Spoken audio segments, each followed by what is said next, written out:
3. Day 3, we're going back to day 3. And the reason why we're going back to day 3, because my coach said, you ain't done talking about these fears. These fears that you have. So we're talking about the business, triggers, and trauma. The business, triggers, and trauma. So let me get my notes really quick. And if I look to the side, that's why I'm looking at my notes. And the business trigger and trauma I had, which was 3 of them, was 3 coaches. Just like they had the Holy Trinity with the Father, Son, and Holy Spirit, we got the 3 coaches that took advantage of me. And it says, what did it teach you? It taught me boundaries. It did. And let's talk about how the traumas happen. The first trauma, I had a business coach. And I was really smart. I have a bachelor's degree in business. I'm really smart. I just have a personality disorder. So I want to do everything all the time, all at once. And instead of sitting down and doing one thing at a time, my mind races and is like, do this, squirrel, squirrel, squirrel. It's like when a squirrel runs by and you just like. And so I'm all over the place. So I said, let me get a coach.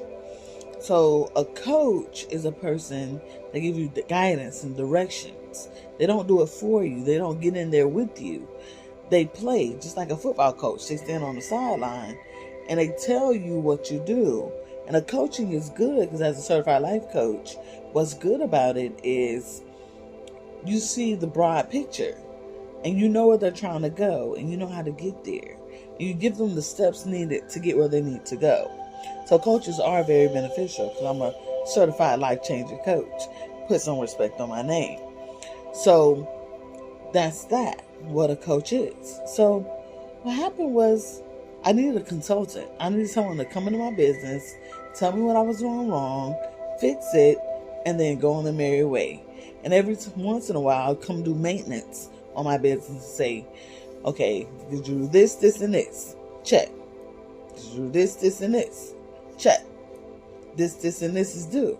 Check. Next thing. Is it broke?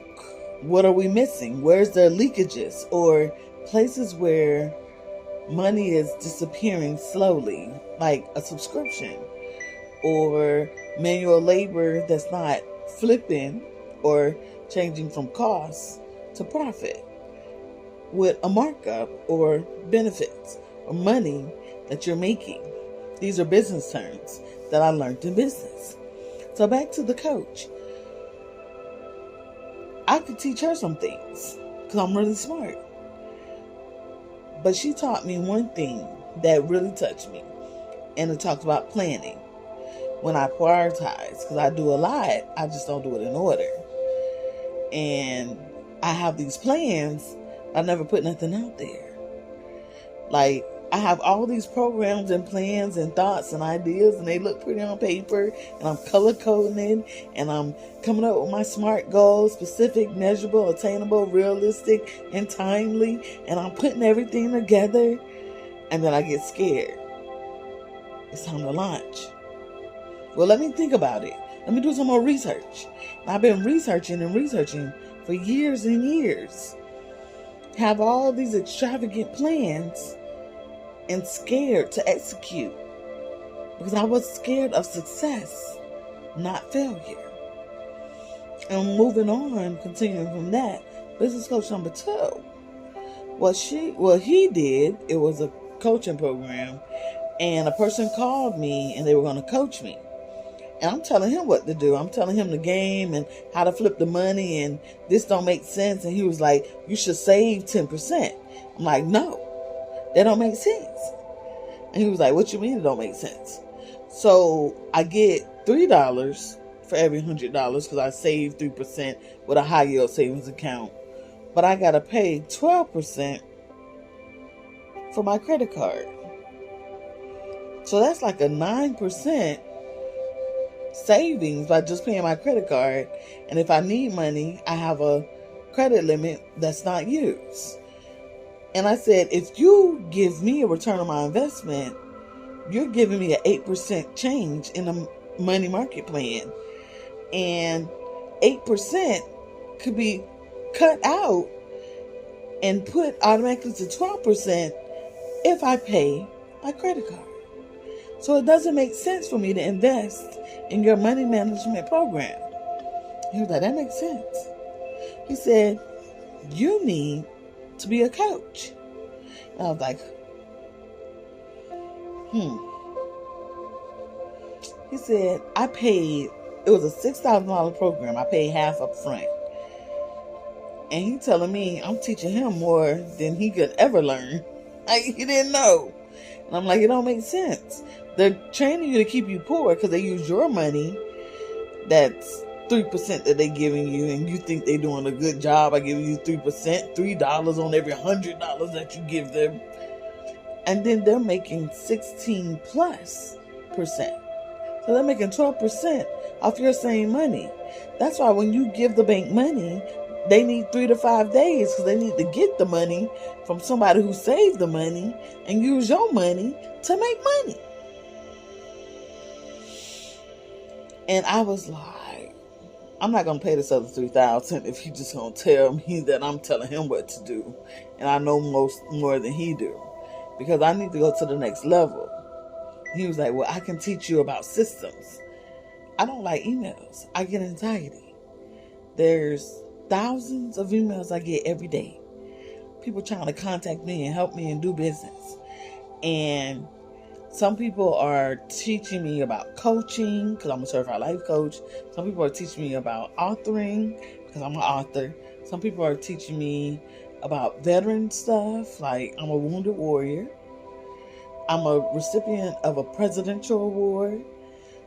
President Obama gave me a certificate of appreciation. He appreciates me. So when someone else don't appreciate me, I say, even Obama appreciate me. That's perfect. I can't make this up. So then, the third coach number 3, charged me $5,000 for a program. That was a little steep. That was out of my budget. So I don't got it up front. I put it on my credit card. And it was $888 for 5 or 6 months. I can't do the math right now really quickly. It was 6 months. And I had to pay extra for the financing. And I was like, she said, you're the first person to pay that amount. But after going through the course, and her family problems, life happens, she couldn't finish the course. And she said, well, I can finish you the last couple of transactions, but I'm not going to give you your money back. I found out someone else paid less than $500, but I paid $5,000 for it.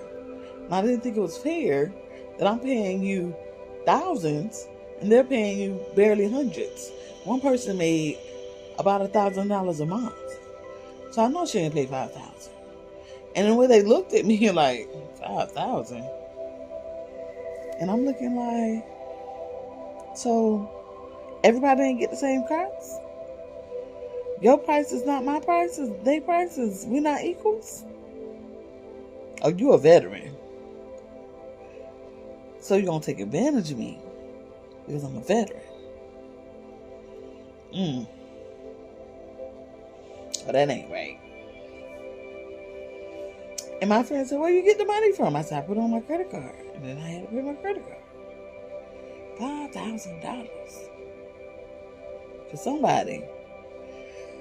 Whew. Still paying on it. I put in the 0% APR. I did a balance transfer. I paid on it for a year. And still paying off credit cards. I have about $40,000 in credit card debt. Paying for coaches that wasn't coaching me, that wasn't getting me to the next level. And one coach, the first coach, coach number 1, I paid a year in advance to do some services. And halfway through the year, she got sick and didn't do the services. So I asked for a refund. For a refund for all my stuff that she didn't do. Because she got sick. And she felt offended. would sue me. I didn't know her address. But then there was a source that I looked up where I found it. But it was after the statute of limitation. And I put her name in a newspaper. I was about to go to court.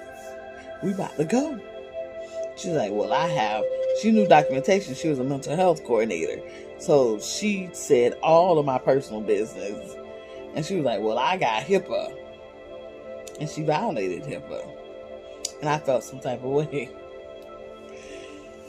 So what did it teach me? It taught me boundaries. It taught me to stay in my box and protect myself. But they say that same box to keep you protected, keep people from coming in.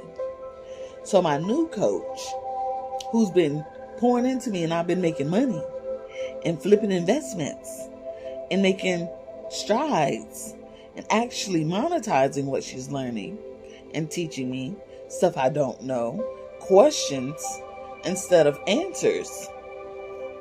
That's deep. When they can teach you with questions. What do you think about this? How about you tap into this? Go over here. Do this. That's what a coach does. A coach doesn't say, do this and I don't know.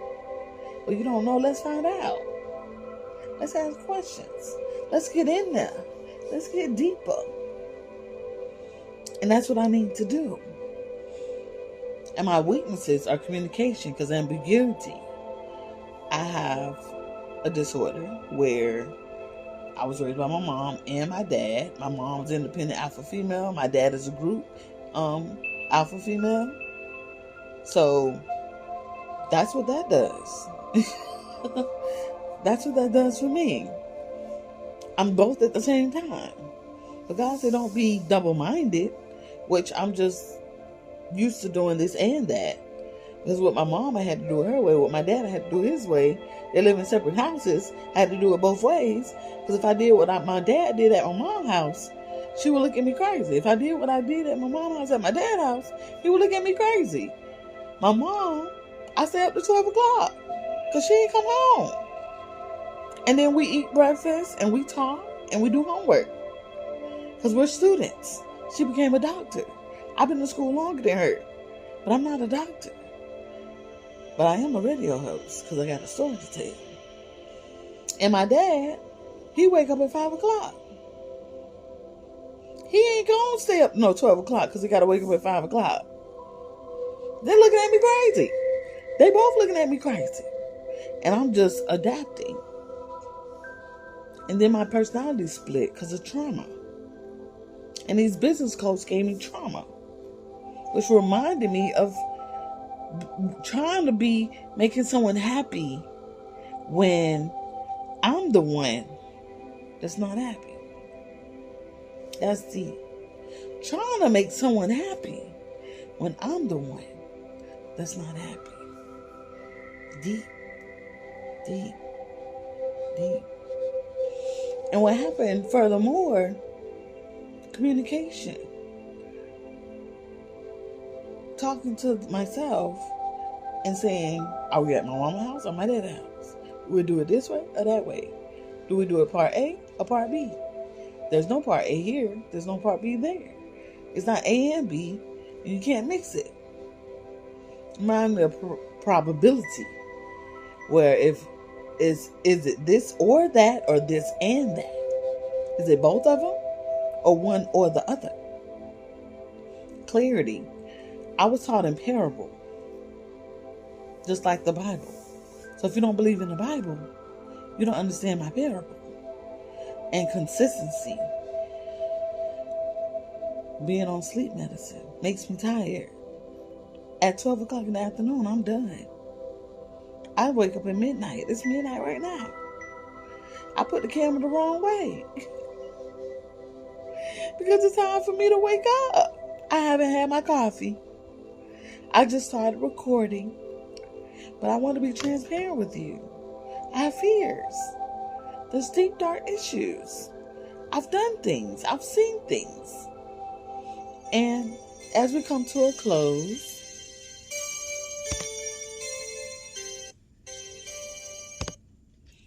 As we come to a close, we talked about communication, consistency, clarity, and business trauma triggers.